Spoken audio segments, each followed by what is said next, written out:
கண்ணாடி அழுக்கு கண்ணாடியை மறைக்கிறது. அது மாதிரி அஜ்ஞானம் ஞானத்தை மறைச்சு நம்ம சொல்றோம் பாத்ரூம் வழுக்கிறதுங்கிறான். ஏன் வழுக்கிறது? பாசம் பிடிச்சிருக்கு. பாசம் பிடிச்சாலே வழுக்கும்.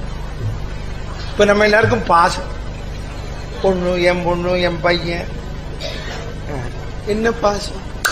சும்மா ஒன்னும் புரியாது. ரொம்ப பேர் பட்டிமன்றம் போற ஆம்பளை குழந்தை வசதியா பொம்பளை குழந்தை வசதி.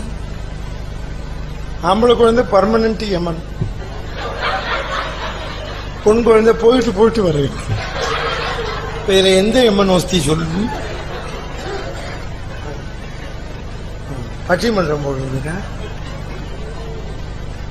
பாத்ரூம் பாசி பிடிச்சிருக்குன்னா ப்ளீச்சிங் பவுடர் போடுறோம்.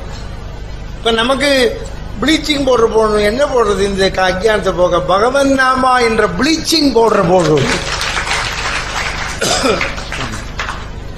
நம்ம எல்லாரும் மாட்டின்னு இருக்கோம். இல்லற கடல் பிறக்கிறப்போ எதிர் மாட்டின்னு இருக்கோம். இல்லற கடல். வள்ளுவர் சொல்றார், பிறவி பெருங்கடல், சம்சார சாகரம். சம்சாரம்னா இல்லறம், பொண்டாட்டி இல்லை, இல்லற கடல். அதான் நம்ம எல்லாரும் பிறக்கிற போதே 3 கப்பல்ல போறோம். தெரிஞ்சுக்கோ, பிறக்கிற போதே ஒரு கப்பல்ல குதிக்கிறோம். ரிலேஷன்ஷிப்,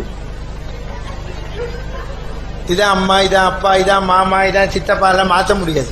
நமக்கு 10 ரூபாய்க்கு பிரயோஜனமே இல்லைன்னாலும் அவன் தான் மாமா. ஆமா, நீ போய் தாத்தாட்ட போய் எனக்கு பிரயோஜனம் இல்லைன்னா அவர் வயசாகி என்ன பண்ண முடியும்? ஒன்றும் பண்ண முடியும். அதெல்லாம் மாற்ற முடியாது. அதான் ரிலேஷன்ஷிப்புங்கிற கப்பல்ல குதிக்கிறோம். இந்த 3 கப்பல்ல போற போது நம்ம போயிட்டு இருக்கிற போது பெரிய மீன் வந்து தாக்கும். தெரியுமா உனக்கு? என்ன மீன் வந்து தாக்கும்? செல்பிஷ். என்ன மீன்? செல்பிஷ். ரிலேஷன்ஷிப்ல குதிக்கிறோம். அப்புறம் ஸ்கூலு காலேஜ் போனோடனே வேலைக்கு போற போது வேற கப்பல்ல போறோம். ஃப்ரெண்ட்ஷிப் கப்பல் மாச்சு. அப்புறமா பொண்டாட்டிய கல்யாணம் பண்ணிக்கிறோம். அவ கையை பிடிச்சி ஒரு கப்பல்ல குதிக்கிறோம். அவ ஒரு கப்பல் அடிச்சுன்னு வரான். என்ன கப்பல்? பார்ட்னர்ஷிப். இது இந்த ஷிப்ல போயிட்டே இருந்தா பகவானை அடைய முடியாது. இந்த கடல்ல போனா வேற கடல் இருக்கு பகவானை அடைய. டிவோஷன். என்ன ஓஷன்? பக்தி சாகர், பக்தி கடல். இந்த பக்தி கடல்ல போறதுக்கு ஒரு கப்பல் இருக்கு. என்ன கப்பல்? வொர்ஷிப்.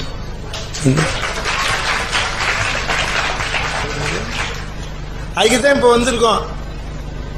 ஆமா, நான் சின்ன வயசுல எங்க பெரியப்பாவோட 5 வயசுல இருந்து பஜனைக்கு போனேன். எனக்கு இந்த ஸ்கூல் படிப்பே பிடிக்காது. எங்க அப்பா உபன்யாசம் நடத்துவார், உபன்யாசம் போய் கேட்பேன். எங்க அம்மா பாட்டு சொல்லி கொடுப்பா, பாட்டு கத்துப்பேன். இந்த பாட புஸ்தகமே பிடிக்காது. மார்க் வாங்குவேன், கணக்குல 100க்கு 100 தான். இன்னமும் பிடிக்காது. பாக்கி சப்ஜெக்ட்ல 70க்கு மேல வாங்குவேன். எங்க அப்பா அடிப்பார், நல்லா படிச்சா யூனிவர்சிட்டி ஃபர்ஸ்ட் வரலான்னு.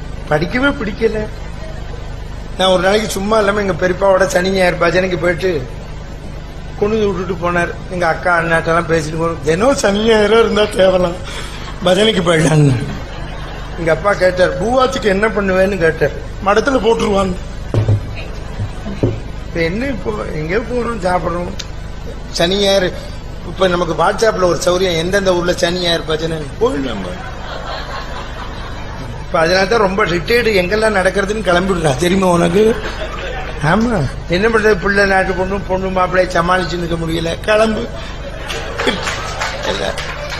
கிருஷ்ணம் வந்த நந்தகுமார் போல் எப்படியும் ரவா உப்புமா போடுவான். ரொம்ப பாவதனுக்கு தொண்டை கட்டுல இந்த ரவா உப்புமா போட்டுதான். தெரியுமா? நான் என் பஜனை ஒருத்தர் ரவா உப்புமா பேன் பண்ணு. இங்க உண்ட ரவா உப்புமா போட்டுறாதீங்க. எவன் கண்டுபிடிச்சான்னே தெரியல. நல்ல அர்ஜென்டா நல்ல டிபன் எது தெரியுமா உங்களுக்கு? உத்தமம் லட்டுகம் செய்வா. லட்டுகம்னா இட்லி, பரவாயில்ல. மத்தியமம் சக்கரம் தோசை, மகா மட்டமான டிபன். அதமம் லவண விருட்சம். லவண விருட்சம்னா என்ன? உப்புமா. இன்னொரு டிபன் இருக்கு, மகா மட்டம். தெரியுமா உங்களுக்கு? அடை நாத்து பிராண சங்கடம். அடைன்னு ஒரு டிபன். அந்த மாத்திர என்ன பண்ணுவான்? அடை இன்னைக்கு பண்ணுவான், நாளைக்கு புளிச்ச மாதை, நாளைக்கு வெங்காயம் போட்டு, அப்புறம் குணுக்கு. ஒரு வாரம் அடமாவிலையா அப்படியே.